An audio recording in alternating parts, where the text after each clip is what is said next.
lekila miniya miniya sagira saba miniya makari adlilela miniya vatunga madam melo saba miniya valati akorojonye saba miniya miniya ba miniya sagira saba miniya.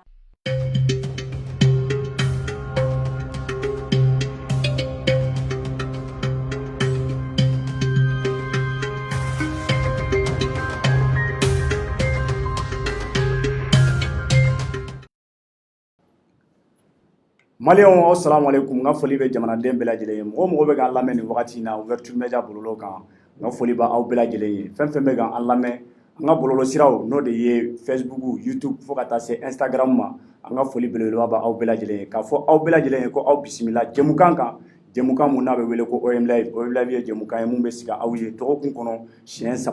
3 a don fɔlɔfɔlɔ o ye tɛnɛndon ye fo ka taa se araba ma bi y'a kuncɛ don ye n'o ye jumadon ye an bɛ jumadon na an bɛ dugawu kɛ yarabi ala ka an ka bato kɛlenw ala ka bɛɛ lajɛlen minɛ ala ka hinɛ an ka tabaw la an ka jamana n'o ye ba maliba ye an bɛ dugawu kɛ yarabi ala ka jamana ye ala ka basigi maliyɛn minnu bɛ mali kɔnɔ ani mali kɔ kan fɛn fɛn bɛ wulikajɔ la an ka denbayatigiw an faw n'an baw minnu su fara tile kan n'olu bɛ wulikajɔ kɛ walasa mun ye denbaya ka dahirimɛ ye ko o ɲini an bɛ dugawu kɛ yarabi ala ka dahirimɛ ko ye ala ka bɛɛ lajɛlen nɔgɔya minnu fana bɛ mali kɔ kan an ka dugawu belebeleba b'u ye u taara min ɲini n'o de ye nafolo ye walasa ka se ka u bakɔrɔw n'u fakɔrɔw ɲɛjuw cɛ an bɛ dugawu kɛ yarabi ala ka a nɔgɔya u bɛɛ lajɛlen ye k'a fɔ aw bɛɛ lajɛlen ye k'aw ka aw bisimila jɛmukan kan jɛmukan mun n'a sponsorisé don par la boisson énergisante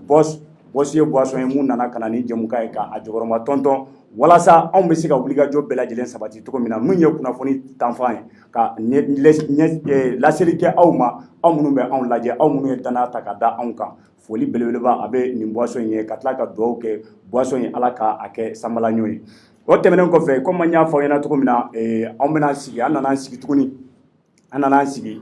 ka na jɛmukan in kɛnɛ kan ka na kuma kow kan ko minnu n'u bɛ tali kɛ ba mali ba kan walasa minnu bɛ mali kɔnɔ ani minnu bɛ mali ka kan olu bɛɛ bɛ se ka faamuyali sɔrɔ a la cogo min na an b'a fɔ aw bɛɛ lajɛlen ye ko jɛmukan ninnu aw k'u partager bari sabula partageli o de bɛ kɛ sababu ye maa minnu n'olu tɛ kunnafoni kalama olu bɛ se ka bɔ a kalama cogo min na k'a fɔ aw bɛɛ lajɛlen ye ko aw ni ce aw ka tulomajɔ la aw ni ce aw ka danaya la Ouverture Media bɔlɔlɔsiraw fɛ bi sujet fila de bɛ n bolo a sujet fɔlɔfɔlɔ comme bɛɛ lajɛlen b'a kalama bi an bɛ jumadon na kabiri sɔgɔma kunnafoni kɔni nana k'a jira k'a fɔ ko mun ye Forsati o commandant mun ye o commandant ye commissionnaire divisionnaire ni ale tɔgɔ ko Umar Samakɛ ko il a été placé sous mandat de dépôt k'an bɛ waati min na i ko bi kɔni a bɛ kasobonba la a placera sous mandat de dépôt par le tribunal de la commune 3 juge mun y'a placé sous mandat de dépôt ale bɛ premier cabinet la ale tɔgɔ de ye ko Dembo Masina ale de juge d'instruction ye premier cabinet la o de y'a bila sous mandat de dépôt an bɛna an da maga o la o ko kɛra cogo min na ka an da maga la o tɛmɛnen kɔfɛ bɛɛ lajɛlen b'a kalama k'a fɔ ko dɔgɔkun in kɔnɔna la lundi don n'o ye tɛnɛndon ye an y'a ye mɔgɔ minnu ye an ka diinɛ ɲɛmɔgɔw ye olu kɔni olu ye a lajɛ ka fara ɲɔgɔnkan dɔ kɛ walasa ka se ka kuma ɲɔgɔn fɛ mun ye mali ye bɛɛ b'a kalama k'a fɔ ko an ka jamana in jamana don jamana mun ni degun belebeleba b'a kan kosɛbɛ n'i ye diinɛ ɲɛmɔgɔw ye k'a fɔ ko olu yɛrɛ damaw farala ɲɔgɔn kan o bɛ fɛn caman fɔ wa u ka fara ɲɔgɔn kan ka fana a kɛra sababu ye message dɔw tun b'u bolo kumakan dɔw tun b'u bolo k'o lase jamanadenw ma walasa bɛɛ lajɛlen bɛ se ka faamuyali sɔrɔ a la cogo min na bɛɛ lajɛlen bɛ se k'i ɲɛsin ba maliba ma cogo min na olu ka welekan in u ka ɲɔgɔn ɲɛnajɛ c'est-à-dire u ye ɲɔgɔn fara ɲɔgɔn kan min na an bɛna kuma o de kan yalima message minnu u y'a fɔ ani olu bɛɛ lajɛlen fana faralen ɲɔgɔn kan o bɛ se ka kɛ misali ou bien a bɛ se ka kɛ message jumɛn de ye k'a lase malidenw ma o hukumu kɔnɔna la an kɛlen don ka wele bila maa mun ni ne n'ale bi anw de bɛna jɛmukan ye an bɛna a walawala an bɛna ɲɛfɔli kɛ walasa bɛɛ lajɛlen bɛ se ka faamuyali sɔrɔ a la cogo min na ale tɔgɔ de ye ko docteur Mahamadu Abdulaye Dunbiya professeur dɔ don université la wa parti politique dɔ bɛ yen o ɲɛmaa don parti politique min n'a bɛ wele ko MPC o parti politique kura de don o ɲɛma n ye welekan bila ale ma ale fana bɛ yan bi ne n'ale de bɛna jɛ k'an da don jɛmukan ninnu na ka ɲɛfɔli k'a la walasa jamanadenw bɛɛ lajɛlen bɛ se ka faamuyali sɔrɔ cogo min na n bɛ ɲɛsin n ka invité ma ale bɛ pour que a ka se ka a présenter présentation kɔfɛ an bɛ sɔrɔ ka don babu ninnu kɔnɔna la docteur salamu aleykum. Waaleykum salam. Somɔgɔw bɛ di? Baasi tɛ yan. Baasi la kɔni. Folikan jumɛn b'i bolo ka ɲɛsin jamanadenw ma nin wagati in na yan'an ka don babu kɔnɔna la? San'an ka don babu kɔnɔna la an bɛ awuzu bilahi mina shaitanir rajim bismillahir rahmanir rahim. N bɛ jamanadenw bɛɛ lajɛlen fo ka aw yɛrɛ fo k'an lamɛnbagaw fo cɛ fara muso kan. Donc ma daminɛ la an bɛ foli kɛ fɔlɔ ka aw kɔnɔ an ka ɲininkaliw la ni Ala sɔnna ma. Docteur i ye parti politique ɲɛmaa ye n'o ye MPC yali MPC ye parti jumɛn de ye an b'a fɛ ka o dɔn ani jamanadenw fana bɛ fɛ k'a dɔn MPC yɛrɛ ye parti mun don i bɛ se k'i da don a la ka ɲɛfɔli k'an ye walasa an bɛ se ka faamuyali sɔrɔ cogo min na. MPC ye parti kura ye. MPC créera juillet kalo tile 10 san 2019. Donc MPC mouvement populaire pour le changement. An ka jamana ɲagaminen don MPC créera walasa ka yɛlɛma don jamana taabolo la. Donc parti denmisɛnnin parti kɔni don a ɲɛmaa ye ne yɛrɛ docteur Mahamadu Abulaye Dunbiya. An ni jeunes bɛ ɲɔgɔn bolo baara la an jabala bɛ Sebenikɔrɔ o de ye MPC. Voilà. Ok, merci beaucoup docteur. Je pense que mɔgɔw ye faamuyali sɔrɔ mun ye MPC. An bɛna don an ka jɛmukan kɔnɔna la comme an y'a fɔ aw ɲɛna cogo min na titre fɔlɔfɔlɔ o de ye sɔgɔmada in na kunnafoni binna k'a jira k'a fɔ ko mun ye forçati commandant ye n'o ye commissionnaire divisionnaire ye n'o ye Umar Samakɛ ko il a été placé sous mandat de dépôt. Ni bɛɛ lajɛlen b'a kalama k'a fɔ ko wagati min na ni El Hadji Ibrahima Boubacar Keïta tun bɛ fanga la mouvement dɔ ye wulikajɔ sabati mouvement min a bɛ fɔ a ma ko M5RFP. U ka wulikajɔ kɔnɔna la u ye laɲini kɛ k'a fɔ ko mun ye IBK ye k'a ka fanga bila k'a ka walan bila k'a sababuya kɛ ko jamana bɛ degun mun kɔnɔ n'o de ye k'a fɔ ko lakanabaliya n'o de ye kalanbaliya ye n'o de ye fɛn caman ye ko a ka kalan k'a ka walan sɛmɛ ko barisabula n'a tant que ni ale bɛ yen ko solution tɛna sɔrɔ malidenw ka degun na solution tɛna sɔrɔ malidenw ka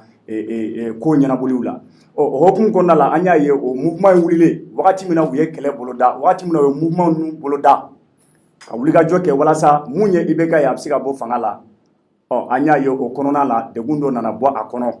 a degun ye mun ye le 10 le 11 ani le 12 juillet 2020 an y'a ye an ka imamu n'o ye imam Muhamudu Diko ye ale ka misiri a yirala k'a fɔ ko maaw dɔw tagara ka taa marifa ci manifestanw na o y'an dabali ban a wagati maa caman bɔra k'a yira k'a fɔ ko nin wale mun sabatira ko wale do wale cɛjugu de don ko a wale man ka to yen ten fewu fo sariya tigilamɔgɔw ka wulikajɔ kɛ mun kɛra walasa minnu kɛra nin wale sabatibaga ye n'o de ye ka taa mugu ci mɔgɔw la manifestanw na ko k'a lajɛ o manifestant minnu n'u olu sara ko k'a lajɛ sariya ka wulikajɔ bɛɛ lajɛlen kɛ walasa olu bɛ se ka bila u ka hakɛ kɔnɔ cogo min na an y'a ye o wagati M5RFP mɔgɔw yɛrɛ kuma caman fɔ u ka kɔrɔfɔw la o y'a jira k'a fɔ ko maa minnu kɛra sababu ye ka taa mugu in ci u la k'u tɛ maa wɛrɛw ye ko forçatu de don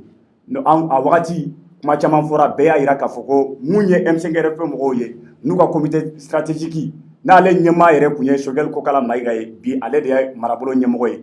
ale yɛrɛ y'a jira u ka communiqué caman na k'a jira k'a fɔ ko maa minnu ni olu ntanyana ko maa wɛrɛ ma taa mugu ci u la ko forçati de don a wagati a ye maa caman dabali ban barisabula n'i ye forçati ta k'a lajɛ forçati tɛ yan dɔ wɛrɛ kama mun ye terroriste ye n'o ye banbaciw ye olu bilalen don walasa banbanci kɛlɛ maa minnu nana ka na banbanci ka na u daga siri anw ka jamanadenw kan ba malibadenw kan olu nakun de ye c'est à dire o force in bilakun tɛ dɔwɛrɛ ye walasa ka terroriste ninnu n'o ye banbanciw ye ka olu kɛlɛ an ka taa mɛn k'a fɔ ko mun ye forçati ye ko o tilara ka taga mun ye mouvement manifestankɛlaw ye maa minnu n'u tɛ terroriste ye maa minnu ni marifa t'u bolo bese t'u bolo foyi t'u bolo ko o forçati de ye wulikajɔ sabati ka taa mugu ci olu la a ye maa caman dabali ban a wagati an tor'o la ala nana kɛ mun ye IBK fanga yɛrɛ a nana bin IBK fanga binnen M5RFP mɔgɔw olu kɔni u continuera ka laɲini kɛ transition maa n'o ye camancɛ fanga ye olu maaw fɛ k'a jira k'a fɔ ko olu ka maa minnu n'u tora nin ko in na ka a man ka to ten fo sariya tigilamɔgɔw ka wulikajɔ bɛɛ kɛ walasa maa minnu n'o olu kɛra a walebagaw ye maa minnu sara nin ko in na maa minnu kɛra ka olu niw tiɲɛ ko ka olu tigilamɔgɔw ko k'u nɔ minɛ walasa sariya kiiri ka se ka tigɛ sariya tigilamɔgɔw fɛ an bɛ se ka bɔ filila ko in na cogo min na o hukumu kɔnɔna la an y'a ye Kasɔrɔkɛ ni ale ye l'actuel ministre de la justice waati dɔ tun kɛra IBK binnen kɔfɛ a tun ye wele bila maaw ma k'a jira k'a fɔ ko mun ye nin fagali mun kɛra le 10 le 11 ani le 12 ko ka wele bila bɛɛ lajɛlen ma maa minnu ni u bɛ fɛn kalama a ko la ko u bɛɛ ka wulikajɔ sabati walasa ka se ka taa témoignage kɛ mun ye ale tun bɛ yɔrɔ min na n'o de ye pôle économique ye a wagati ko maaw ka taa témoignage kɛ k'o kɛra cogo min na wa an ka ɲɛɲiniw fana kɔnɔna na an nana bɔ a kalama k'a fɔ ko o wagati yɛrɛ fana ko wulikajɔ sabatira ka taga imam Mamudu Diko fana fɛ barisabula n'i y'a ta k'a lajɛ wale in yɛrɛ sabatira ale de fɛ yen mugu cira maaw la ale de ka misiri kɔnɔna la bɛɛ b'a kalama k'a fɔ ko a ka déclaration tɛmɛnen na waati min na ni mugu cira a y'a jira a ka kɔrɔfɔw la k'a fɔ ko min ye nin wale maa minnu kɛra sababu ye ka nin wale cɛjugu in ka sabati ko ale ka caméra de surveillance ko kun tɛ mun kalama ko caméra de surveillance kɔni k'a ye maa caman filmer o ko la an y'a mɛn kumaw la k'a fɔ ko mun ye sariya tigilamɔgɔw ye olu fana wulila ka taga fɔ imam Mamudu Diko fɛ yen walasa ka taga ka kuma ɲɔgɔnya a fɛ k'a dɔn tiɲɛ yɛrɛ la mun waleyara a dɔn an tora o de la bi an y'a ye k'a fɔ ko kunnafoni nana bi k'a jira k'a fɔ ko mun ye Forsati ale commandant n'o ye commissaire divisionnaire ye Umar Samakɛ ko ale kɔni ko il a été placé sous mandat de dépôt ko commune 3 tribunal ni juge d'instruction bɛ yen min bɛ cabinet fɔlɔ la n'a bɛ fɔ a ma ko Dembo Masina k'ale kɔni ye wele bila commandant in ma ka sɔrɔ ka mandat de dépôt d'a kan k'a bila an bɛ waati min na i ko bi k'a bila ka taga MCA la donc o b'a jira k'a fɔ ko juge kɔni an tɛ se k'a fɔ k'a fɔ ko kumakan mun fɔra n'o de ye k'a fɔ ko maa minnu sara ko nin commandant in ka ale de nɔ don nka pour le moment quand même an bɛ se k'a fɔ de ko c'est à dire que il a été inculpé justice mɔgɔw de wele bila a ma olu de ye mandat de dépôt d'a kan nka an tɛ se k'a fɔ ko a nɔ b'a la barisabula kiiri ma tigɛ fɔlɔ donc présomption d'innocence bɛ yen mun b'a jira k'a fɔ ko n'i y'a ye kɔni tribunal mɔgɔw n'olu ye wulikajɔ sabati ka se ka ale bila sous mandat de dépôt o b'a jira k'a fɔ ko élément dɔw b'u bolo o de b'a olu fana yamaruya k'a bila sous mandat de dépôt donc o kɔrɔ k'a fɔ ko halisa enquête tɔ a bɛ sen na donc o kɔni o wale de kɛra bi an bɛ don min na an bɛ bi vendredi don mun na commandant kɔni il a été placé sous mandat de dépôt a bɛ MCA la o tɛmɛnen kɔfɛ bɛɛ b'a kalama k'a fɔ ko n bɛna ɲɛsin docteur ma docteur bɛɛ b'a kalama k'a fɔ ko wagati min na M5 kɛlɛ kɔni tun bɛ sen na a jirala k'a fɔ ko maa minnu ni tora la an bɛ dugawu k'u ye d'ailleurs ala ka u dayɔrɔ sumaya ala ka u dayɔrɔ sumaya o tɛmɛnen kɔfɛ an y'a ye k'a fɔ ko bi parce que a wagati olu yɛrɛ ka kuma caman tun bɛ boli min kan u y'a jira u ka kɔrɔfɔw la surtout maa minnu tun y'u ka ɲɛmaaw ye n'u ka comité stratégique mɔgɔw ye u y'a jira u ka kɔrɔfɔ la k'a fɔ ko nin wale mun sabatira ko a waleyara Forsati mɔgɔw de fɛ donc an kɔni ɲɛ b'a la bi a bilala c'est à dire que mun ye o ɲɛmaa ye n'o o y'a commandant ye ko il a été placé sous mandat de dépôt donc o kɔni o kɛra bi ani dɔgɔkun tɛmɛnenw fana la an y'a ye mun ye an ka Bube Mayiga fo ka taa se Fili Sisoko ma maa don maa minnu n'u ye jamana in fana servi u tun ye ministres ye an y'a ye an ka sariya tigilamɔgɔw ye wele bila olu fana ma k'u wele ka na bɔgɔ jɛnnɛn kan ka sɔrɔ k'olu fana bila sous mandat de dépôt donc yalima ni wale minnu bɛ ka sabati sisan parce que il faut quand même reconnaître que fɔlɔ maa caman tun bɛ yen maliyɛn caman bɛ yen minnu tun bannen don an ka sariya ye ka sababuya kɛ ko sariya bɛ tigɛ cogo min na ko a man ɲi mais n'i ye nin wale ninnu ta k'a lajɛ mun ye ka commandant in bila sous mandat de dépôt fo ka taa bila Bube ninnu yɛrɛ ta la an bɛ se k'a fɔ ko sisan ko impunité a banna an ka jamana kɔnɔ wa ou bien an bɛ se ka mun de fɔ nin ko in na. merci beaucoup. Merci. C'est une belle document à l'air, doit ok, mon bana le 10, le 11 et le 12 juillet. Mais doit ok, ala kuda rosmaya. Amin, amin. Ala ka hinawla. Amin. Ala ka on yere mega saraka buye. Amin, amin. Ok, wote menen ko fe, je faga bashi yorete mineli law. Mineli kunte in nodo in no bala. Ibe minen ka ɲiningali kɛ ka enquête kɛ walasa ko min kɛra ka tigiba tigi dɔn. Donc mais mɔgɔw kana minɛli kɛ baasi wɛrɛ ye k'a fɔ karisa de nɔ don a minɛna k'a datugu nɔ. Juge bɛ minɛli de kɛ ka enquête kɛ ni minɛli kɛra i bɛ ɲininka fɛn min kɛra nin ye yali e nɔ b'a la wa e ka responsabilité ye mun de ye a fɛn in na. Donc an bɛ se ka taa jɔn de kama sisan o fana ka dɔ fɔ an ɲɛna n'o tɛ minɛli kun tɛ i nɔ b'a la juge de bɛ se k'o décider. Voilà donc nin ko kɔni na transition b'a ka baara de la. Transition nakun ye min ye a bɛ k'o de kɛ donc aw kana bila maliyɛnw na minɛli k'a fɔ ko minɛli banna minɛli ma ban n terikɛ ye non minɛli ma ban dɔwɛrɛw bɛ sen na dɔwɛrɛw bɛ kɔfɛ ka na ni n'an fɔra k'an ka taa sariya fɛ depuis i bɛ ka ma taa sariya bɛ yen o mais waati dɔ la i b'a jateminɛ sariyala mɔgɔw bolo tununinen don ka taa o kɔ. Ka sɔrɔ a dun fɔlen don k'a fɔ ko n'i y'a ta k'a lajɛ n'i y'a ta k'a lajɛ o kan ka to yen ko sariya tigilamɔgɔw ko la justice c'est l'indépendance donc ingérence kun b'a la kuma sugarolen don n'o tɛ i ye Bugoyi ka kuma min fɔ kuma o kuma a kuma tun bɛ fɔ a bɛ bila kuma o kuma a bɛ fɔ a bɛ bila mais mun nana n'a kɛli ye transition de y'a kɛ o. Donc fɛn dɔw bɛ yen an politikimɔgɔw kan k'o jateminɛ ne yɛrɛ ye politikimɔgɔ ye dɛ mais fɛn dɔw bɛ yen an kan k'olu jateminɛ ni transition tɛ fɛn dɔw bɛ yen politikimɔgɔ tɛ se k'a kɛ an ye politikimɔgɔ de an tɛ bɔ ɲɔgɔn kɔkɔrɔ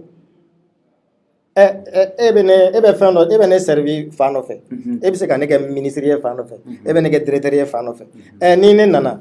fɛn dɔw bɛ yen ne bɛ maloya n bɛ sagamaya ko n b'o ta k'a ɲɛsin e ma donc an ka transition to yen a k'a ka baara kɛ. Docteur ya nin kuma in barika b'a la parce que hali n'i y'a ta k'a lajɛ surtout ye mun fɔ aw yɛrɛ politicien kan n'i y'a ta k'a lajɛ hali ni kalafiliw bɛ kɛ yan par exemple élection législative ninnu bɛ municipal ninnu an b'a ye k'a fɔ ko parti dɔw bɛ yen ani parti dɔw i t'a sɔrɔ u ka hakilinaw yɛrɛ tɛ kelen ye u ka laɲiniw tɛ kelen ye mais u bɛ tila ka coalition kɛ tuguni. Donc i b'an ka kuma nalen a tɛ taa o kɔ donc transition de bɛ se ka nin bɛɛ kɛlɛ k'a ban ka démocratie fanga kuntigi ɲɛnama dɔ sigi an kunna. N'an ko kɛlɛ kana bɔ a la mankan kana bɔ a la an ka transition to yen a k'a ka baara kɛ force kana k'a kan a kana diyagoya pression kana k'a kan parce que bɛ min f'i ɲɛna an politikimɔgɔw bɛ ka pression kɛ transition kan bi a k'a bila dɛ a k'a bila février 2022 la dɛ a k'a bila tan dɛ dɔwɛrɛ tɛ o an ka ko dogolenw caman bɛ yen ni transition mɛnna sen na bolo bɛ don o balanw kɔnɔ de k'olu labɔ k'an ɲagin n yɛrɛ ye politikimɔgɔ ye dɛ voilà. Donc mais ne kɔni ka hakilina tɛ transition ka dan nin waati kunkurunin ma a ka baara kɛ baara bɛ ɲɛ cogo min na an ka taa Mali ka lakana fɔlɔ. Donc délai mun fɔra n'o de ye k'a fɔ ko kalo 18 min fɔra. N'i ye sɛgɛn ye kalo 18 k'i wɛrɛ ka fara kan. Kosɛbɛ n'a ma kɛ ten ni an nana u kurun u ka kalataw labɛn diyagoya la kalo 3 kalo 4 kalo 6 nin kɔfɛ. Ni kalata labɛnna kɔlɔlɔ min b'a kɔfɛ a ma ɲi dɛ. mais an dun y'a ye wa a ma wagati jan bɔ parti politiques farala ɲɔgɔn kan k'a jira k'a fɔ ko ka communiqué kɛ ne ye kuma min fɛ ɲɛna sisan transition ko délai mun fɔra ko kumakan fɔra layidu mun tara ko f'o de ka timɛ. n terikɛ transition ban waati tɛ transition na o tɛ Mali transition dɔrɔn ye dɛ diɲɛ kɔnɔ transition mana na a bɛ baara k'a fɛrɛ ma de ka taa. Mais n'i y'a ye girin bɛ ka kɛ transition ka taa ka bɔ yen délai ka respecter fɛn dɔ de bɛ yen o ne m'a fɛ ɲɛna ko bolo donnen don balan kɔnɔ n'u bolo mɛnna balan kɔnɔ minnu bɛ politikimɔgɔw kumaba minnu bɛ yen bolo bɛ s'a bɛɛ ka papier ma kelen kelen o de bɛ fɛ ka labali. Donc o ɲɛsiranya kama u bɛ ka mankan wuli fan bɛɛ fɛ e m'a ye Goodluck Jonathan a tɛna na kari don wa a bɛ kari kɛ yan ka nɛgɛ kɛ yan ka tarata fana kɛ yan hakili la n ye kunnafoni minnu sɔrɔ a nakun ye bɛnkan kɛ fɔla politikimɔgɔw ni ɲɔgɔn cɛ ani transition mɔgɔw ni ɲɔgɔn cɛ de n'o tɛ nakun wɛrɛ t'a la o transition ka dɔ ka fara kan anw maliyɛnw de b'a desi a bɛ jɛ anw de ye o jamana wɛrɛ maa tɛ se ka na an ka Mali dilan nɔ na o tɛ se ka kɛ o a bɛ diya anw de ye an ka dɔ fara kan a bɛ diya anw de ye a ka da fɔlen na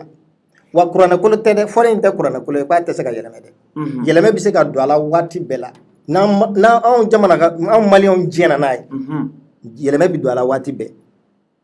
donc o ma se an politique mɔgɔw an ka wuli ka transition pa a k'a bila nin na dɛ a k'a bila tan dɛ ni kelen farala a ka ko bɛ bɔ a la mais ko jumɛn bɛ bɔ a la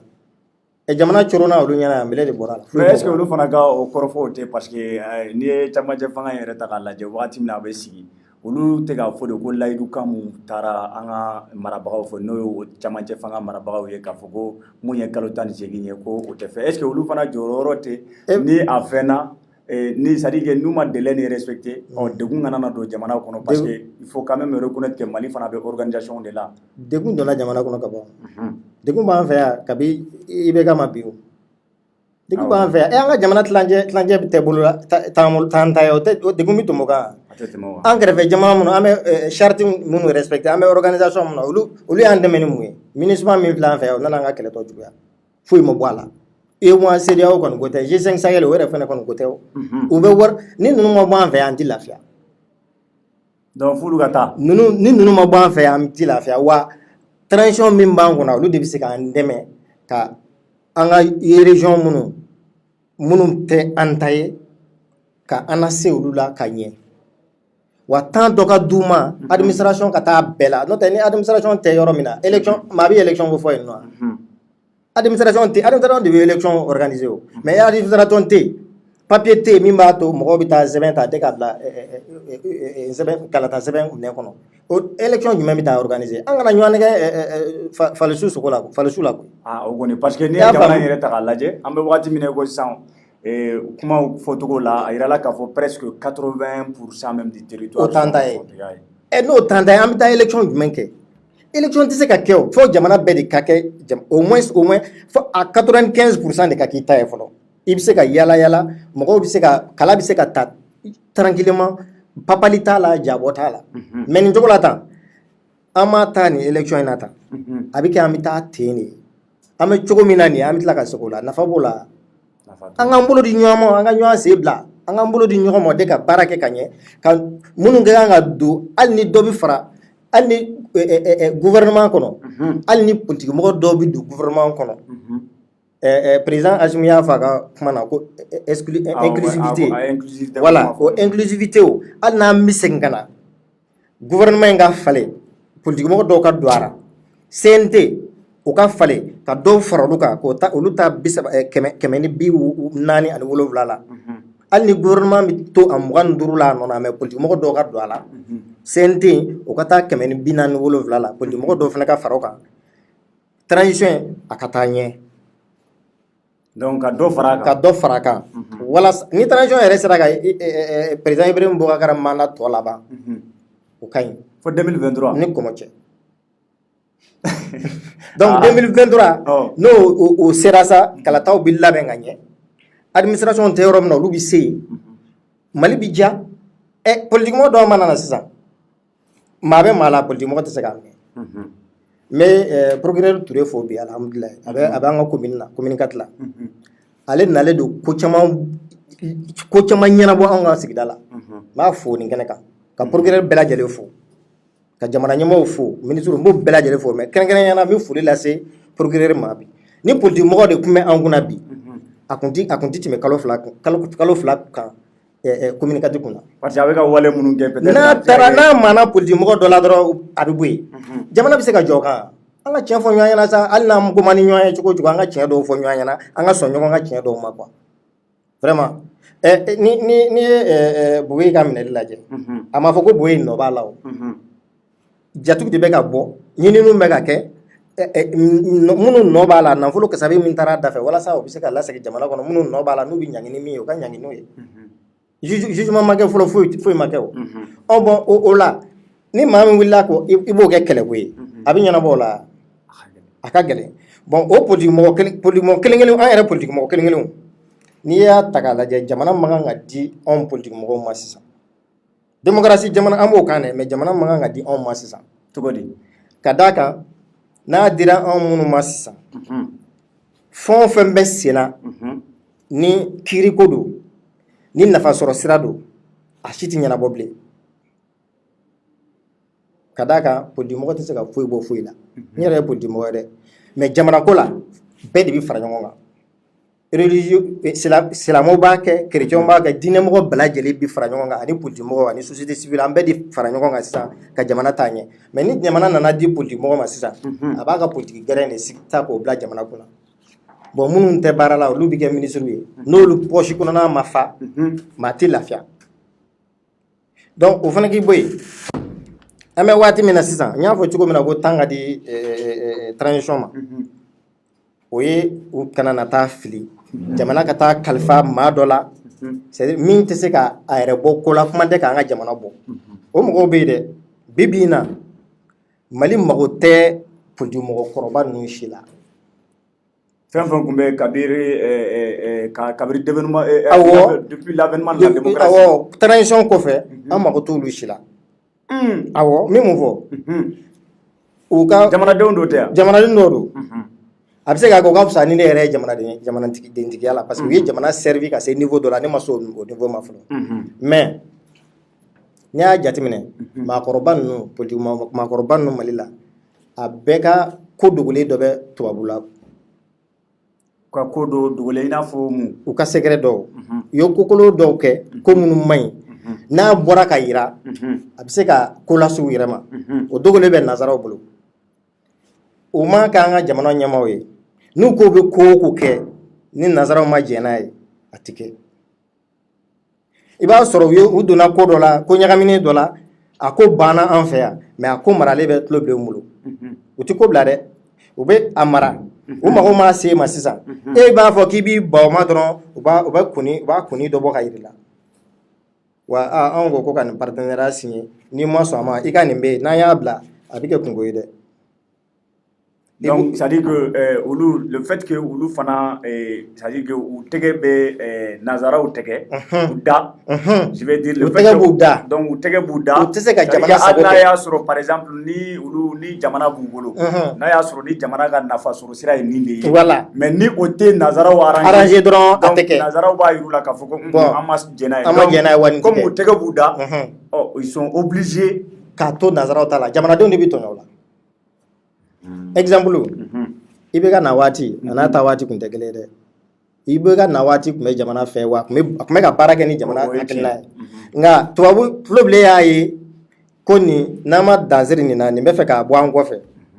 u y'a ka affaire de tomi bɔ ka yira parce que hali i bɛ ka na wagati pour que ka i ka kuma lasɔn di docteur an hakili b'a la wagati min na i bɛ ka nana i bɛ ka yɛrɛ y'a fɔ a ka kɔrɔfɔ yɛrɛ la k'a fɔ ko ale c'est à dire que maa o maa ale tɛ négocier ni rebelle yɛrɛ a tun y'o fɔ wa cɛ min don ale tun tɛ négocier dɛ mais kɔfɛ an nan'a ye lahara ko tɛ o terikɛ lahara ko tɛ o tubabu bɛ fɛn dɔ bɔ k'a yir'i la e yɛrɛ sigilen tɛ n'a ye ko a bɛ bilen mais i y'a kɛ o donc o la dɔrɔn i b'i mɔsɔn i b'a to o ta la bon o de b'an ka politique maakɔrɔba ninnu bɛɛ kan ko dɔ b'a bɛɛ kan nanzara la a dɔw bɛ a kɛra an yɛrɛ fɛ yan dɛ mais an ka jate t'a kan mais nanzaraw y'a ta k'a mara u m'a bɔ don o don k'a yira o y'i so cilen ye donc o kunni bɔ k'a yir'i la dɔrɔn i b'i ma da bon jamanadenw de bɛ tɔɲɔ o la Mali i bɛ ka fɛn min signé ni nanzaraw ye an ka pankurunko la mɔgɔ hakili b'o la o pankuru yɛrɛ ma tɛmɛ Segu la a tɛ taa bilen an ka jamana kɔnɔ pankuru an ka finitigiw ka pankuru ko n'a tɛmɛna Segu kan dɔrɔn a tɛ se ka taa ɲɛfɛ bilen ka d'a kan u signélen don papier dɔ la ni Mopti kɔni ko tɛ o an ka kɛlɛkɛ pankuru tɛ ci ye ni an ka pankuru min sera ye setɔ ye u t'an bɛ kunnafoni dɔ ɲini na walima ko dɔ bɛ Mopti yanfan fɛ u bɛ taa hélicoptère la dɔrɔn ka jigin ko ɲɛnabɔ de ka yɛlɛ mais tubabuw yɛrɛ ta bɛ taa fa bɛɛ fɛ an fɛ yan o mun ko ye an yɛrɛ ka jamana kan kabako tɛ tubabu ka pankuru bɛ an yɛrɛ fɛ yan u bɛ taa fa bɛɛ fɛ u bɛ kɛlɛ kɛ an ka jamana yɔrɔ bɛɛ la n'a y'u yɛrɛ ja mais anw yɛrɛ ta u tɛ se ka wuli ka taa a ma se Segu dɔrɔn a bɛ jɔ ye docteur i ka nin kuma in pour que k'a sɔnji i b'a ye hali kuma dɔw la ni attaques kɛra maa minnu ni wele bɛ bila olu ma walasa olu ka se ka taa mɔgɔw secourir i bɛ taa sɔrɔ soit ministre mais a tɛ fɔ jamais ko anw ka sɔrɔdasiw Dereke ka kabako do dɛ. fɛn Fɛn dɔw bɛ yen bɛɛ kɔni bɛɛ b'o o réalité voilà bon fɛn dɔw bɛ yen Maliko la c'est à dire i kana bɔ a kalama o ka fisa i bɔlen a kalama dimi b'i sigilen fa i ka so fo mais e k'o jateminɛ kɛ e yɛrɛ ka jamanaden ma bana kɛlɛkɛyɔrɔ la e tɛ se ka t'o ta de k'o furakɛ joona fo ciden bɛ bila maa wɛrɛ ma e ka jamana kɔnɔ dunan ma e ka jamana kɔnɔ o ka t'o ta wa o fana b'a sago bɛɛ kɛ o bɛ taa kuma min na o b'a sɔrɔ maa tilancɛ salen et puis olu bɛ taa an t'a ye k'a fɔ ko banbaciw yɛrɛ olu attaqué e ma fɛn ninnu faamu Dereke nin kuma in n b'a f'i ye a kuma in non Dereke n bɛ min f'i ye c'est à dire Maliyɛn an sera ɲɛyɛlɛ sa quoi an ka ɲɛyɛlɛ maakɔrɔ fɛn o fɛn bɛ yen n yɛrɛ ye politique mɔgɔ ye dɛ maakɔrɔba fɛn o fɛn ye jamana wɛrɛ kɛ kalanw ni fɛnw na ne yɛrɛ doctorat ne ka doctorat ye Canada de ye mais ma licence kɛ ma master kɛ n taara doctorat de kɛ n bɛ yan yɛrɛ dɛ n bɛ taa ka segin de la anw maakɔrɔ fɛn o fɛn ye kɔfɛla ninnu kɛ kalan na a k'aw kɔlɔsi anw na an ma ɲi dɛ surtout an politikilama an bɛ jamana feere de. Allahu akbar. Parce que n'o de fɛ an ka tiɲɛ fɔ ɲɔgɔn ɲɛna quoi ni an ye kalan kɛ fan min fɛ olu ka hakilina de bɛ an kun na o kɔfɛ an ka faso hakilina bɛ ta n'an m'u ta kɛ dɔrɔn n'an ka ko dogolen dɔ bɔra ka yira an na dɔrɔn an bɛ faso janfa ka taa olu fan fɛ bon mɔgɔw b'u yɛrɛ ɲininka pourtant karisa tun tɛ tan mais mun y'a sɔnni ma dɔwɛrɛ tɛ o i bɛ ka taa in kɛ kan ka kɛ misaliya an bɛɛ ma maakɔrɔ ninnu c'est à dire an ka taa denmisɛnnin kunda minnu bɛ se ka hakilina bɛ minnu na faransi président an ka Asimu bɛrɛ b'u cɛ wala Asimu ni Makɔrɔ b'u sigi Asimu b'a to a la o u m'a sigi kuma na Asimu b'a da to a la u m'a sigi fɛn o fɛn la Asimu b'a da to a la Asimu nafolo min bɛ Asimu ka jamana kan o t'a ka jamana kan faransi de bɛ balo Asimu ka jamana la bi Mali la bi donc an ka ɲɛ yɛlɛ an ka dan yɛrɛ ka denmisɛnninw na quoi an ka dan yɛrɛ ka denmisɛnw na an ka nazara ninnu to yen c'est à dire olu de bɛ balo an na bi in na faransi bɛ balo Mali la bi in na hali n t'a fɔ k'an ma jigin n'a ye awɔ donc o daliliw bɛ yen quoi o daliliw camanba bɛ yen an ka minnu n'an ka fɛnw bɛɛ k'a bɛɛ de bɔ yan nɔ san o san Mali bɛ joli sara faransi ye ko colonisation de kirikara changement monnaie français fa kun kɔrɔ n tɛ kuntanko da yan jamana ka se nin niveau la ko ka taa chartes jagoya signer fan fɛ k'e tɛ se k'i ka nafolo dilan nin tɛ kabako ye don o don n'a ganna dɔrɔn n'a ma u ja ne ye kunkolo m'u ja dɔrɔn u b'u ka nafolo sɔrɔ nafolo fɛngɛ u b'a ci o datugu kɔrɔ ten e bɛ bila gɛlɛya rɔ u bɛ kɛrɛfɛ jamanaw nɛgɛ UEMOA ni CEDEAO u b'olu koron k'u don sabanan fɛ u k'a fɔ ko embargo u k'a kɛ a bɛ kɛ anw kelen de la anw bɛ sanni feere mun kɛ yanni yen cɛ u ka wari bɛ don olu de kun n'a ma ɲɛ u ka fɛnw tɛna toli bolo ye o san 2012 ta Ivoiriyɛnw ka logo n'u ka namasa n'u ka nɛmurubaw ma tiɲɛ u bolo u ma tila k'a dayɛlɛ voilà donc an ka baara kɛ an ka transition to yen politique mɔgɔw ka jigin base kɔnɔ k'u ka politique baara kɛ k'u ka transition to yen ni transition ko k'a bɛ prolonger an ka fara ɲɔgɔn kan an ka sigi k'o kuma kɛnɛ kɛ ni min don gouvernement kɔnɔ de k'o fara gouvernement mɔgɔw kan o ka don ni min fara CNT mɔgɔw kan o ka fara o kan a ka prolonger fo i bɛ k'a ka mandat ka ban o b'a sɔrɔ administration bɛ jamana fan bɛɛ lajɛlen fɛ olu de bɛ se ka élection kalata ɲuman jaratigɛ an ye. oui mais docteur n'o fana bɛ kɛ il faut que sɔrɔdasiw minnu n'olu b'an kunna bi in na il faut que olu fana k'u cɛsiri kosɛbɛ mun ye an ka lakanali ye parce que n'i y'a ta k'a lajɛ jamana in an bɛ se k'a fɔ ko lakanabaliya kɔni tiɲɛ yɛrɛ la a ɲɔ ɲalen don anw fɛ yen bon sɔrɔdasiw ninnu yɛrɛ nana wagati n'i y'a ta k'a lajɛ o wagati yɛrɛ mɔgɔw yɛrɛ girinna u kan o sababuya de la k'a jira k'a fɔ ko mun ye lakanabaliya ye ko a ɲɔ ɲalen don an ka jamana kɔnɔ donc ko mɔgɔ minnu kan ka anw lakana ko ni jamana kalifala olu yɛrɛ la ko o bɛna kɛ sababu ye mun ye lakanabaliya ye ko a ka se ka fɛn mais est ce que o côté fana la minnu b'an kunna bi n'o de ye sɔrɔdasi ninnu yɛrɛ est ce que insécurité fana caman ma bɔ a la dɛ. n terikɛ sanjikɔrɔ wɔsi tɛ dɔn u bɛ baara la koyi finitigiw bɛ n ka so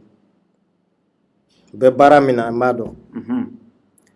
n'i y'a ye an ka pankuru dɔ balannen don an kɛrɛfɛ Espagne a balannen don kun dɔ la u b'a dɔn ni an ka kɛlɛkɛminɛnw dafalen b'an ka sɔrɔdasiw bolo lahara ko tɛ o kɛlɛ in bɛ nɔgɔya o mais u tɛ fɛ kɛlɛ in ka ban ka ka caman balo b'a la maliyɛn yɛrɛ dɔw balo b'a la mais tubabuw tilancɛ bɛɛ balo bɛ Mali kɛlɛ in na n'a banna olu ka marifaw bɛ san cogo di ɲininkali kelen marifa ninnu bɛ bɔ fa jɛ ka na o yɔrɔ dɔ ne tɛ yan ni kɛlɛ in banna marifaw bɛ san bilen u bɛ balo wa o de la n ko i ma n ko balo bɛ Mali la yan i y'a faamu bon o k'i bɔ yen an bɛ ka kuma transition ko min kan transition minnu nana transition charte ni fɛnw kɛ olu tɛ yen bilen o Badaw tɛ yen bilen Mukutari Wani tɛ yen bilen mais a kɛra ka Asimi ninnu fana to yen Asimi tun tɛ yen mais a da tun tɛ foyi la n ko de y'a dimi kosɛbɛ mais a da tun bɛ fɛn parce que poste dɔw tun ma d'a ma n terikɛ foyi n'i y'a ta k'a lajɛ par exemple charte kɔnɔna la mais est ce que poste dɔ accordera Asimi la min yɛrɛ tun t'an ka jamana kɔnɔ an ma deli k'a ye i n'a fɔ poste de vice président o poste tun t'an ka jamana kɔnɔ mais est ce que a tun bɛ k'a ka vice président baara kɛ oui mais a fɔra ye ko a ka vice président baara a dira ma k'a ka défense de kama ministère de défense bɛ yen o ayi mais ale les questions de défense là olu bɛɛ tun bɛ tali kɛ ale tun bɛ poste a b'o kan depuis a ma kɛ vice président ye o wa hali bi a président nama b'o kan n y'o de f'i ye n ko Sanjikɔrɔ wɔsi tɛ dɔn n'o tɛ n'an y'a ta Asimi sigidon la le 7 juin an k'a ta o la dɔrɔn an ka kalo 18 fara kan dɔrɔn a ma ban olu sigira o de la o Choguel nana o kɔfɛ o Asimi c'est-à-dire Asimi ka wagati voilà donc an ka ta transition o la dɔrɔn kalo 10 mun kɛra kalo 10 ma kɛ foyi ma kɛ o kalo 9 sa kɛ parce que Bandaw ye kalo 9 Badaw ma foyi kɛ n terikɛ mais kalo 9 in kɛra taga sɛŋ de la foyi ma kɛ yɔrɔ jumɛn Faransi ni Mali cɛ kɛ Badaw ye Segu wa y'a ye Sikaso wa y'a ye Mali région jumɛn na n terikɛ an kana bin siɲɛ ka kɛ bɔgɔ siɲɛ ka kɛ bin kan sa kɔsa in na de Mukutari Wani wulila ka région damadɔ kɛ ka i sigi Choguel nana ale ye kalo 2 bɔ a ma taa a ye région joli kɛ Asimi ma taa forage kɛ m'a dɔn Sikaso b'a yɔrɔ jumɛn na ka n'i sigi Bamakɔ Banaw Darame yanni Faransi kɔ ka taa an feere Faransi kana Aïssa kuma a bɛ se ka kɛ ayi mais feereliko in ne ni mɔgɔ ma se ka don o la parce que ayi non tiɲɛ dɔ fɔ maliyɛnw tɛ se a la quoi parce que e ni Ala cɛ o ne de ye n ka jamana ne de ye n ka coup d'état kɛ bien sûr M5 ka belebeleba b'a la mais sɔrɔdasiw de y'a laban ne ye coup d'état kɛ ka t'e ta fɔlɔ ka na ka cɛ e tɛ fɛ ka ne sago kɛ ne bɛ fɛ min ka kɛ jamana kɔnɔ e tɛ fɛ k'o kɛ o de ye ne hakili jigin n ka cɛkɔrɔba ka ladilikan 3 la muso nafolo fanga ko ninnu tɛ kalifa ni muso nafolo fanga ninnu tɛ kalifa maa ma ni mago t'a la i bɛ jɛn a kɔ de k'a di n'o tɛ n'i ye muso kalifa hali terikɛ daga wuli la a b'i janfa a bɛ taa n'a ye wa muso tɛ ban lahara ko tɛ o a k'a kɔrɔfɔ kɛ nafolo n'i bɛ jan kɔ k'a di mɔgɔ ma jan kɔ i k'a d'a ma mais k'a fɔ n ye nin kalifa i la n terikɛ a b'i gosi fanga n'i y'a kalifa a tɛ k'i sago ye fo ka taa diɲɛ wuli i b'a minɛ de e de y'i ka coup d'état kɛ il faut t'assumer mais ni Asimi fana tun ma nin kɛ maliyɛnw tun t'a faamu parce que maliyɛnw yɛrɛ bolo Asimi nakun ye fangako ye ne min f'i ɲɛna b'a fɛ k'a fɔ ko sisan ko Asimi nakun tɛ fanga man d'a ye quoi non a nakun ye maliko de ye an tɛ ɲɔgɔn dɔn a ka téléphone numéro tɛ n kun foyi t'an cɛ mais en réalité an ka to denmisɛnw ka jamana mara ka ɲɛ an ka waati dɔ d'u ma quoi parce que n'i kumana ta a bɛ kɛ mɔgɔ dɔ ni politique mɔgɔ dɔ ni Asimi bɛ tan non wallahi n'a ma deli ka sigi fo siɲɛ kelen parti politique mɔgɔw weleli min kɛra Kuluba k'a sɔrɔ Choguel yɛrɛ ma sigi n taara o la n'o ye bɔ a la n ma deli k'a ye physiquement ɲɛ la wa a ka haramu a ka numéro tɛ n kun mais c'est à dire an k'a kɛ maliko ye quoi an k'a kɛ maliko ye an ka ɲɔgɔn sen bila an ka ɲɔgɔn bolo minɛ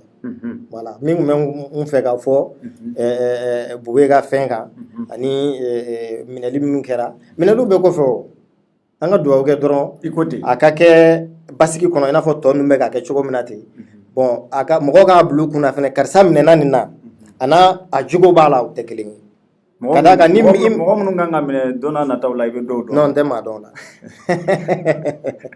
N tɛ mɔgɔ dɔn o la. Awɔ n'o tɛ a kɔni ma ban. Ka d'a kan yurugu kɛlɛ an donnen don filew kɔnɔ o kɔnɔ tan.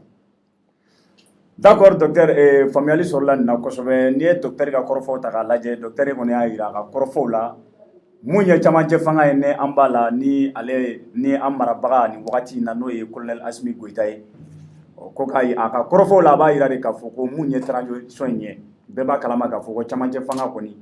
kalo 18 de fɔra. O kalo 18 yɛrɛ la mun b'a cɛ a tɔ tora mun ye n'i y'a bɛɛ lajɛlen ta k'a lajɛ nin wagati in na a tɛ tɛmɛ kalo 6 kan ou bien kalo 5. Docteur ka kɔrɔfɔ la ale kɔni ale b'a laɲini maliyɛnw de fɛ, c'est-à-dire ni transition in n'a kan ka prolonger ko bɛɛ lajɛlen kan ka jɛ n'a ye ka prolonger ko bɛ kɛ sababu ye degun mun n'a a bɛ an ka jamana kan ko o degun bɛ bɔ a kan, ka sababuya kɛ docteur ka kɔrɔfɔ la ko n'i y'a ta k'a lajɛ maa minnu bɛ ka minɛ arrestation minnu bɛ ka kɛ ko n'a y'a sɔrɔ ni parti politique ni politiciens de tun bɛ ka jamana ni mara nin wagati la ko o minɛli min bɛ ka waleya nin wagati in na ko minɛli in tun tɛ waleya ka sababuya kɛ ko parti politique maaw yɛrɛ u tɛ bɔ ɲɔgɔn ko kan ko pour que an mako bɛ lakana mun na ani an mako bɛ justice min na n'o de ye sariya ye sariya ka se ka tagama ka ɲɛ ko fanga minnu bɛ fanga la nin wagati in na a ka kan an ka jamana to olu bolo hali n'a y'a sɔrɔ ni délai mun fɔra ni o délai ni dɔ kan ka fara o kan ko ka dɔ fara a kan j'espère que je pense bien que aw bɛɛ ye docteur ka kɔrɔfɔw mɛn. N'an bɔr'o la an bɛna an ka sujet filanan la sujet filanan an y'a fɔ cogo min na dɔgɔkun daminɛ n'o ye lundi ye an y'a ye an ka diinɛ ɲɛmɔgɔw u farala ɲɔgɔn kan ka laseli kɛ jamanadenw ma laseli minnu ni u ka kumaw la u b'a jira k'a fɔ ko an bɛ wagati min na ko bi an ka jamana i n'a fɔ bɛɛ lajɛlen b'a kalama cogo min na k'a fɔ ko jamana in degun bɛ jamana kan lakanabaliya bɛ jamana kan basigibaliya bɛ jamana kan ko a ka kan olu minnu n'olu ye diinɛ ɲɛmaaw ye olu k'u tɛgɛ di ɲɔgɔn ma walasa mun ye lakanabaliya ye ani mun ye degun mun bɛ an ka jamana kɔnɔna la o bɛ se ka ban cogo min na o tɛmɛnen kɔfɛ nin diinɛ ɲɛmɔgɔw fana u farala ɲɔgɔn kan k'a jira jamanaden bɛɛ lajɛlen na Mali kɔnɔ Mali ko kan i kɛra i bɛ nin tagabolo in na o walima i bɛ nin tagabolo in na o walima i bɛ tagabolo wɛrɛ la o ko k'a jira bɛɛ lajɛlen na k'a fɔ ko an bɛɛ lajɛlen de ye kelen ye wa a ka kan an bɛɛ lajɛlen kan an tɛgɛ di ɲɔgɔn ma k'a ɲɛsin essentiel o tɛ dɔwɛrɛ ye o ye ba Maliba ye an y'a ye yanni dɔgɔkun ka daminɛ weekend tɛmɛnen n'o ye samedi don bɛ karidon an y'a ye mun ye Imam Mamudu Diko ye ale kɔni ye wulikajɔ kɛ ka fara cardinal Zerbo kan olu taara ka taga Haidara Usman Madan Haidara ka taa ale sɛgɛrɛ a ka so u y'a sɛgɛrɛli kɔfɛ u sigira ka kuma ɲɔgɔnya o kuma ɲɔgɔnya in de kɛra sababu ye tɛnɛndon u ye wele bila mɔgɔw ma mun tɛmɛna u ni ɲɔgɔn cɛ ani u ka laɲini ye mun ye ani message mun b'u bolo k'a lasi jamanadenw ma u y'o kɛ gafe ye gafe min ni u y'a kumakanw cari fan bɛɛ lajɛlen na walasa bɛɛ lajɛlen bɛ se ka faamuyali sɔrɔ a la cogo min na n'i y'u ka kɔrɔfɔ ta k'a lajɛ i b'a ye gafe in kɔnɔna la u y'a jira k'a fɔ ko mun y'an ka autorités ye k'u ka foli b'u ye kosɛbɛ n'o de ye maa minnu b'an kunna nin wagati in na n'o ye transition marabagaw ye k'u ka foli b'u ye o tɛmɛnen kɔfɛ u ko k'u b'a laɲini jamanaden bɛɛ lajɛlen fɛ Mali kɔnɔ ani Mali kɔ kan ko an bɛɛ lajɛlen ka an cɛsiri an k'a lajɛ an k'an ka comportement n'o ye an ka walew ye ko an k'olu falen walasa degun minnu bɛ anw kan olu degun bɛ se ka bɔ anw kan cogo min na k'a jira bɛɛ lajɛlen fana la k'a fɔ ko bɛɛ lajɛlen kan ka mobiliser bɛɛ kan ka wuli ka jɔ kɛ walasa basigi bɛ se ka na Mali kɔnɔ cogo min na o tɛmɛnen kɔfɛ tuguni u ye layidu ta k'a fɔ ko olu faralen ɲɔgɔn kan u ma fara ɲɔgɔn kan dɔwɛrɛ kama k'a jira bɛɛ lajɛlen na k'a fɔ ko olu donna ni mun ye n'o de ye ka diinɛ lase a kɛra chrétien diinɛ o a kɛra silamɛ diinɛ o a kɛra tagabolo fɛn fɛn bɛ an ka jamana in kɔnɔna la olu ma fara ɲɔgɔn kan dɔwɛrɛ kama olu b'a jira bɛɛ lajɛlen na k'a fɔ ko mun ye olu ka laseli ye n'o de ye diinɛ ko ye ko olu bɛ wulikajɔ bɛɛ lajɛlen kɛ o kama ani k'a jira bɛɛ lajɛlen na k'a fɔ ko olu b'a jira bɛɛ la fana Mali kɔ kan k'a jira k'a fɔ ko olu minnu ni olu kɛra maa ye maa minnu kɛra diinɛ lɛsɛbagaw ye ko k'a jira bɛɛ lajɛlen na k'a fɔ ko olu kɔni tɛgɛ dilen don ɲɔgɔn ma u tɛgɛ dilen don ɲɔgɔn ma i kɛra chrétien ɲɛmaa ye o i kɛra chrétien o i kɛra silamɛ o i kɛra i bɛ tagabolo fɛn fɛn na k'olu bɛɛ lajɛlen k'olu tɛgɛ di ɲɔgɔn ma ka u ɲɛsin fɛn kelen ma ko o ye Mali ye o tɛmɛnen kɔfɛ u y'a yira tuguni k'a fɔ ko u bɛ laɲini kɛ ka laɲini kɛ bɛɛ lajɛlen fɛ mun ye nin camancɛ fanga ye ni an b'a kɔnɔ n'o ye transition ye ko bɛɛ lajɛlen k'i jija an bɛɛ k'an tɛgɛ di ɲɔgɔn ma walasa transition ye a bɛ se ka kɛ transition ɲɛnama ye cogo min na camancɛ fanga in laɲini mun ni maliden bɛɛ lajɛlen bɛnn'a kan n'o de ye k'a fɔ ko an ka a kɛcogo bɛɛ la walasa basigi bɛ se ka na min ye nin camancɛ fanga in ye a bɛ se ka ban hɛrɛ la cogo min na k'u b'a laɲini bɛɛ lajɛlen fɛ bɛɛ lajɛlen k'i tɛgɛ di ɲɔgɔn ma k'u ɲɛsin o ma o tɛmɛnen kɔfɛ u ko k'u bɛ wele bila bɛɛ lajɛlen ma maa o maa bɛ yen bɛɛ lajɛlen i ka seli bɛɛ ka seli kɛ an ka ba Maliba ye bɛɛ ka wulikajɔ kɛ ka seli an ka ba Maliba walasa mun ye tɔɔrɔ minnu ni degun minnu bɔ an kan olu tɔɔrɔ n'a degun u bɛ se ka bɔ an kan cogo min na donc u ka welekan bolila o de kan u y'o kɔrɔfɔw de ta k'a ɲɛsin jamanadenw ma kɔrɔfɔ in n'i y'a ta k'a lajɛ u fara ɲɔgɔn kan in a bɛ fɛn caman fɔ bari sabula wagati dɔ an ka jamana kɔnɔ a ma mɛn kosɛbɛ surtout u farala ɲɔgɔn kan wagati min na a kɛra wagati ye wagati mun ni qui est très très important parce que a ma mɛn kosɛbɛ an tun y'a ye tendance religieux dɔw bɛ yen religieuses dɔw bɛ yen minnu n'u tun ye ɲɔgɔn wele sariya sariya fɛ yen a kɛra sababu ye ka na ni degun dɔw ye minnu ni a man kan c'est à dire que diinɛ tigilamɔgɔw yɛrɛ ni ɲɔgɔn cɛ n'u ye nin fara ɲɔgɔnya in kɛ o b'a yira de k'a fɔ ko halisa olu minnu n'olu ye diinɛ ɲɛmɔgɔw ye k'olu kɔni u tɛgɛ bɛ ɲɔgɔn bolo parce que a wagati o wale sabatire bɛɛ a tun kɛra maa caman kɔnɔ k'a fɔ ko nin diinɛ ɲɛmɔgɔ minnu filɛ nin ye ko furugufurugu b'u ni ɲɔgɔn cɛ bɛ fɛn don mais u ye nin kɛ de k'a yira bɛɛ lajɛlen na k'a fɔ ko olu tɛgɛ bɛ ɲɔgɔn bolo olu tɛgɛ bɛ ɲɔgɔn bolo wa olu ka laɲini tɛ foyi ye walasa basigi ani kɛlɛya o bɛ se ka na Mali kɔnɔ cogo min na docteur n bɛ ɲɛsin ma n y'a fɔ cogo min na dɔgɔkun daminɛ in na an y'a ye an ka diinɛ ɲɛmɔgɔw olu jɔyɔrɔ ka bon an ka jamana kɔnɔ kosɛbɛ an y'a ye k'a fɔ ko u ye welekan bila u yɛrɛ dama ni ɲɔgɔn cɛ a kɛra silamɛw ta ye o a kɛra chrétienw ta ye o bɛɛ ye wele bila ɲɔgɔn ma walasa u bɛ se ka kuma ɲɔgɔn cogo min na jamanadenw fɛ k'a yir'u la k'a fɔ ko bɛn ni kɛlɛya mun tun bɛ Mali kɔnɔ ani degun min bɛ Mali kɔnɔ ko olu b'a bɛɛ kalama donc k'a yira jamanadenw fana la k'a fɔ ko olu ye kelen ye wa an ka jamana ni laïcité min b'a kɔnɔ n'o de ye k'a fɔ ko bɛɛ n'i ka dagabolo nin c'est-à-dire message de tun don k'a yira bɛɛ lajɛlen na fana k'a fɔ ko laïcité in ko a bonyanen don c'est-à-dire que a laïcité in a garantilen don donc nin fara ɲɔgɔn kan in an bɛ se k'a fɔ ko a ka ɲi an ma n'a sɔrɔ a kɛra jeliya kan a ka ɲi an ma ouais effectivement i ye kuma fɔ cogo min na an ka diinɛmɔgɔw ka ɲɔgɔn ye ka dɔ fɔ ɲɔgɔn ye jamana ko kan tiɲɛ yɛrɛ la a ka fisa jamana ma u y'u ka kɛta kɛ quoi ka d'a kan jamana i tɛ jamana si ta ko diinɛ fila diinɛ saba tɛ jamana min kɔnɔ bon jamana o jamana n'a diinɛmɔgɔw tɛ ɲɔgɔn ye jamanadenw ka ɲɔgɔn ye man ca ka fɔ kɛ i b'a dɔn bɛn sɔrɔ ka go jamana kan mais anw fɛ yan tiɲɛna an ka diinɛ an bɛɛ bɛ ɲɔgɔn bolo an bɛɛ bɛ furuw kɛ ɲɔgɔn ma chrétien diinɛ wo silamɛ diinɛ wo diinɛ wɛrɛ wo an bɛɛ ye ɲɔgɔn fa kelen ye an bɛɛ ye ɲɔgɔn ba kelen ye ka d'a kan balimaya b'an cɛ ni furu donna i ni mɔgɔ min cɛ ka ban o ye balimaya de ye voilà donc o bɛn min b'an fɛ yan o ye an taalan ye bon an ka diinɛ mɔgɔ ninnu fɛn t'u cɛ koyi anw minnu b'u nɔfɛ dɛ anw de ka kow ka ca n'o tɛ foyi tɛ diinɛ ɲɛmɔgɔ ninnu cɛ mais est ce que an yɛrɛ c'est à dire que i ye kuma mun fɔ sisan nafaba b'a la parce que fɛn t'u ni ɲɔgɔn cɛ mais anw minnu fana tugulen b'u ko anw de kan nin kan ka kɛ message ye anw yɛrɛ ma ka ɲɛsin anw ma k'a yira k'a fɔ ko an yɛrɛ bɛ maa minnu nɔfɛ olu bɛ tan donc a ka kan anw yɛrɛ fana ka kɛ tan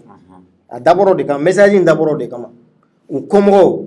u kan ka hakili ye u kan ka yeli k'u hakili la sisan k'a fɔ anw minnu bɛ dugu ma bɛnbaliya ni fɛnw na anw bɛ fu de la ka d'a kan anw ka ɲɛmɔgɔw bɛnnen don ko la donc u kɛlen don ka jamana minɛ kelen de ye mais anw minnu bɛ fɛ ka fara-faralen ɲini donc an fana k'a lajɛ an ka jamana minɛ kelen ye n'o tɛ an ta bɛ k'a ɲagama ye n'o tɛ dɔw ye ɲɔgɔn wele fanga la mais u ma Imam Mamudu Diko ani Imam Ayidara u ma u bali u ka ɲɔgɔn ye an balimakɛ Jean Zerbo ani Yatara olu fana faral'u kan donc jamana bɛ tan de bon Polymɔgɔw fana kan ka diinɛmɔgɔw ta ɲɔgɔnna in de kɛ walasa jamana ka taa ɲɛ mais u t'o kɛ abada n'i y'u faralen ɲɔgɔn kan dɔrɔn u bɛ fara ɲɔgɔn kan tiɲɛni kama polymɔgɔw mais diinɛmɔgɔw faralen filɛ ka ɲali min kɛ nin ye ni polymɔgɔw fana farala ɲɔgɔn kan ka ni ɲali kelen ɲini ka se diinɛmɔgɔw ma n terikɛ mɔgɔw b'a fɔ k'an ye jamana min dɔn Mali ye o don na kɛlɛ tun bɛ yen ko mais ko bi ko Mali ka di ni yɔrɔ bɛɛ ye mais a kɛ man di dɛ fo an ka jɛn an ka yafa ɲɔgɔn ma ka ɲɔgɔn sen bila ka ɲɔgɔn bolo minɛ ka baara kɛ n'a ye diinɛmɔgɔw ye message ba de di maliyɛn bɛɛ lajɛlen ma u kɔmɔgɔw dɔrɔn tɛ dɛ Mali politiciens message ba de dir'u ma sisan Mamudu Diko ni Hayidara fɛ ani Jean Zerbo ani Yadara fɛ olu ye message ba de d'an maliyɛnw ma sisan vraiment kɛlɛ b'an kan an b'an yɛrɛ kan a bɛ kɛ cogo di tiɲɛ yɛrɛ la ɲɛ t'a ka gɛlɛn mais alhamdulilayi hakilina batigiw bɛ yen i n'a fɔ Mamudu Diko i n'a fɔ Hayidara u faralen fɛ ɲɔgɔn kan donc polymɔgɔw fana ka nin message lajɛ opposition ko t'a la foyi ko t'a la an bɛɛ ka fara ɲɔgɔn kan k'a fɔ Mali kelen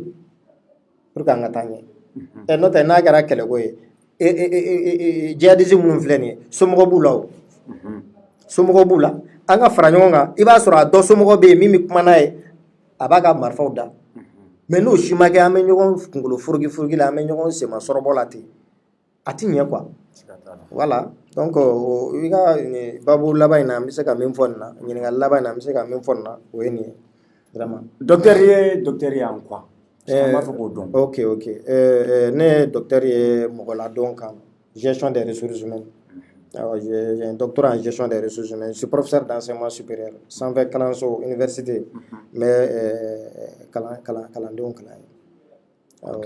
ye kɔrɔfɔ laban yan'an ka jamukan in kuncɛ parce que jamukan sera dan na sera kuncɛ yɔrɔ la bon kɔrɔfɔ laban min bɛ n fɛ n tɛmɛna sira dɔw fɛ n y'olu fɔ c'est à dire an ka ɲɔgɔn sen bila ka ɲɔgɔn bolo minɛ walasa jamana in bɛ taa ɲɛ quoi donc an ka transition to yen k'u ka baara kɛ an politikimɔgɔw an ka jigin an ka base la an ka baara kɛ k'an ka fanga ɲini kɛ ni transition nɔgɔyara n'o tɛ ban waati tɛ transition na dɛ k'a fɔ ko charte ko tan ou bien fɛngɛ la non an y'u ye taabolo ɲuman kan an k'u to yen u ka baara kɛ ka ɲɛ mais n'an ma ban yɔrɔ fana k'a la docteur non ayi transition Amadu Tumani Ture y'a kɛ yan dɔ ma fara o ta kan a kɛra professeur Jɔnkunna o y'a kɛ yan o ta tun tɛ tile 40 ye o labanna cogo di o ma taa san kelen ni kɔ la donc ban waati t'a la o k'a fɔ k'an bɛ nin délai di a ka dan yan o fɛn tɛ o ni Ala y'an dɛmɛ an ka bɔ gɛlɛya kɔnɔ wagati min na surtout lakana gɛlɛya kɔnɔ wagati min na an k'a ye k'a fɔ élection bɛ se ka kɛ Mali fan bɛɛ fɛ hɛrɛ la an b'a ɲini u fɛ vraiment u ka jɛn a kɔ an ka jɛ ka jamanakuntigi kelen sigi min bɛ taa n'an ye démocratie kɔnɔ n'o tɛ nin waati in na ninnu minɛli minnu bɛ yen ninnu de bɛ se k'a kɛ wa u b'a kɛ hɛrɛ kɔnɔ bonya kɔnɔ ni nafolo minnu bɛ minnu na olu b'o di ni mɔgɔ wɛrɛw de bɛ yen problème t'a la n'o tɛ politiki fanga mana na n ka cɛ an bɛ bɛn ko dɔ la dɔrɔn an b'a ko tɔ bila i y'a faamu voilà donc an ka ninnu to yen k'u ka fɛngɛ kɛ n'o tɛ an bɛ ka kule ko karisa minɛna ministre do dɛ premier ministre do Yamusa Kamara o ma minɛ yan général Dayiro Dame ministre kun do o fana bɛɛ ma minɛ yan alhamdulilayi an ka baara to justice bolo k'a ka baara kɛ dɔrɔn a banna u bɛɛ ma bila bi yan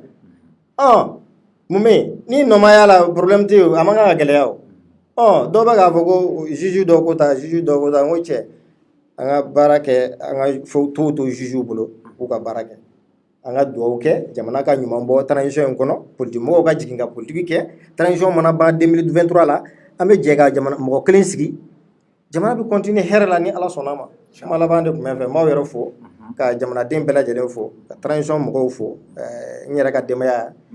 madame Dunbiya ani denmisɛnninw ani n fa ni n baw n bɛ bɛɛ lajɛlen fo ani n ka parti ɲɛmɔgɔ ni parti den bɛɛ lajɛlen MPC mɔgɔ bɛɛ n bɛ bɛɛ lajɛlen fo aw yɛrɛ bɛɛ fo kosɛbɛ ba vraiment merci beaucoup docteur merci an ka foli belebeleba b'i yɛrɛ ye docteur vraiment on vous remercie d'avoir répondu à notre invitation. An b'a fɔ ko ni Ala sɔnna ma don n'a nataw la an bɛ tila ka wele bila i ma tuguni ni plateau kelen kan sabula n'i y'a ta k'a lajɛ an y'o de fɔ ouverture média bɛ yan bɛɛ de kama an bɛ yan walasa ka jamanadenw k'u kunnafoni kɔnɔna la maa min fana bɛ yen ni hakilina b'i bolo k'a lase jamanadenw ma walasa ka an ka ɲɔgɔn bilasira wele bɛ se ka bila bɛɛ lajɛlen ma donc vraiment i nana a diyara n ye a bonyana ma kosɛbɛ. Mais i ma ɲininka i ma fɛn fɔ article 39 ko la n'o ye école karamɔgɔ ye an b'o to kɔfɛla la. Ok. Merci beaucoup. Comme jamukan sera a baara la voilà donc maliyɛnw an ka foli bɛ aw bɛɛ lajɛlen ye ka maa maa tun bɛ k'an lamɛn nin wagati in na Mali kɔnɔ Mali kɔ kan ani fɛn fɛn bɛ tila k'an lamɛn an b'a fɔ aw bɛɛ lajɛlen ye ko aw k'an bɛn wagati wɛrɛ ni Ala sɔnna a ma ni Ala m'an ka jɔnya jɔ an na an bɛ ɲɔgɔn sɔrɔ ni plateau kelen kan tɛnɛn don ni Ala sɔnna a ma ka ɲɛfɔli kɛ aw ye kow la ko minnu n'u bɛna tali kɛ an ka ba Maliba kan an b'a fɔ aw bɛɛ lajɛlen ye ko aw k'an bɛn wagati wɛrɛ inchallah merci beaucoup.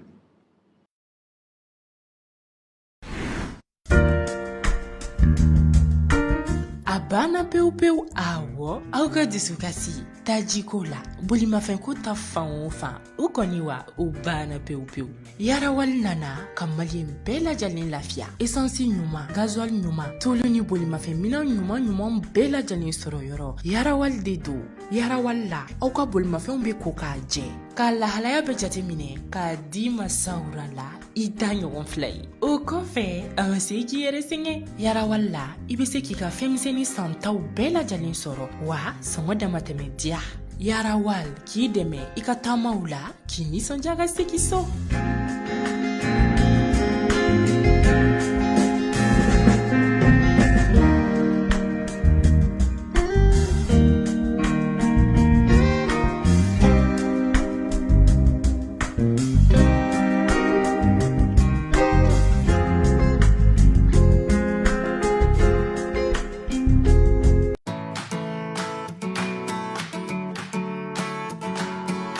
Gardez un œil sur vos biens et vos locaux en profitant de la nouvelle offre Vidéoconsulte qui vous assure une sécurité optimale en tout temps.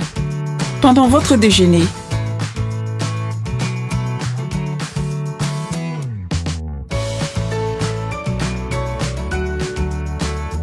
ou depuis votre bureau,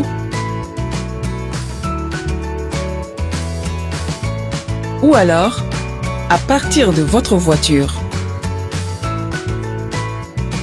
Seulement 20 000 francs CFA par mois. Vidéoconsulte, sponsor officiel de votre sécurité.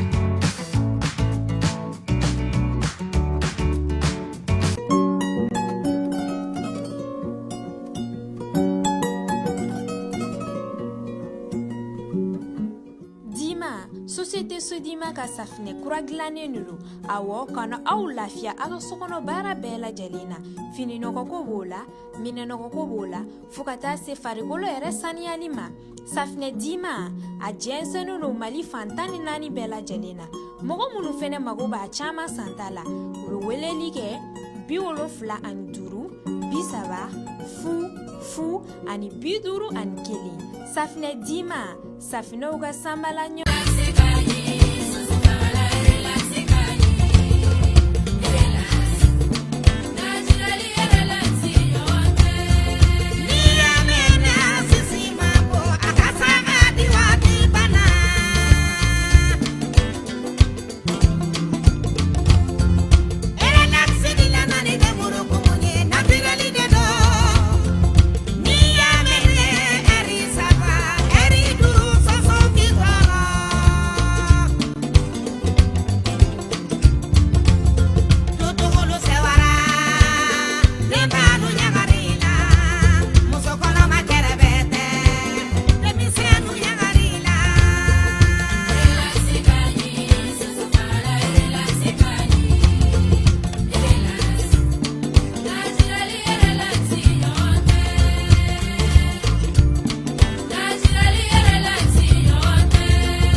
K'i sigi k'i kunjan a bɛ miiri ko fɔ nka miiri cɛba ti bɛɛ ye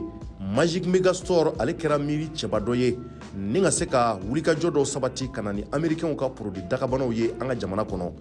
Magic Megastore olu ka wulikajɔ an'u ka cɛsiri u ye ka se ka américains ka marchandise baw u ka produit ba minnu bɛ ni a kaɲi adamadenya yɛrɛ taabolo ma ka olu lakana kosɛbɛ ni ka se ka donna ye an ka ban Maliba kɔnɔ. Magic Megastore u ka wulikajɔ n'u ka cɛsiri u ye américains ka dun ka faw taasiraw la, boisson b'o la, biscuit b'o la fo ka taa bila an ka nafɛn dumuniw olu caman b'o la. Magic Megastore u ma da o kelen ma u tilala ka wulikajɔ sabati mun ye baganw ka dumunifɛnw ye, sɛ b'o la, wulu b'o la fo ka taa bila baganfɛn caman na ka na n'olu ka dumunifɛnw ye an ka jamana kɔnɔ. Magic Megastore ma da o kelen ma cɛɲa yɛrɛ taabolo la an balimamusow ani américains ka tugudalabanaw ye tulu minnu bɛ k'a kaɲi adamaden farikolo ma fo ka taa se américains ka tele ɲumanba ninnu ma ani u ka meubles minnu bɛ k'an ka telew bɛ sigi u sanfɛ fo ka taa se fɛn wɛrɛw ma. Américains u ka mɔniw ni u b'u wele nazarakan na ko quaker. Magic Megastore u dagamɛ Bamako u ka nɛgɛjuru sira o ye 20 20 85 50 66 74 85 51